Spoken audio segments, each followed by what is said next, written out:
حضرت حسین بن علی رضی اللہ تعالی عنہ کی ولادت بسعادت 5 شعبان سن 4 ہجری کو ہوئی۔ رسول اللہ صلی اللہ علیہ وسلم نے اپنے دستی مبارک سے آپ رضی اللہ تعالی عنہ کو شہد چٹایا۔ آپ رضی اللہ تعالی عنہ کے دہن مبارک کو اپنی بابرکت زبان سے تر کیا اور دعائیں دی۔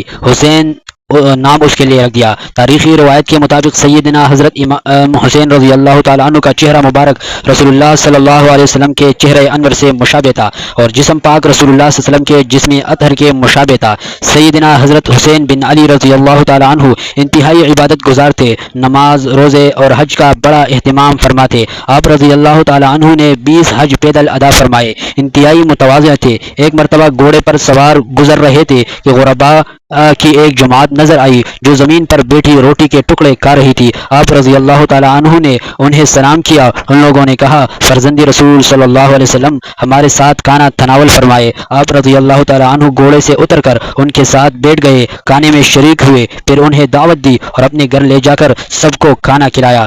رسول اللہ صلی اللہ علیہ وسلم نے ان کے بارے میں گواہی دیتے ہوئے ارشاد فرمایا، حسن اور حسین جنتی نوجوانوں کے سردار ہے۔ آپ صلی اللہ علیہ وسلم حضرات حسنین کریمین کے بارے میں ارشاد فرماتے ہیں، حسن اور حسین دنیا میں میرے 2 پھول ہیں۔ حضرت حسین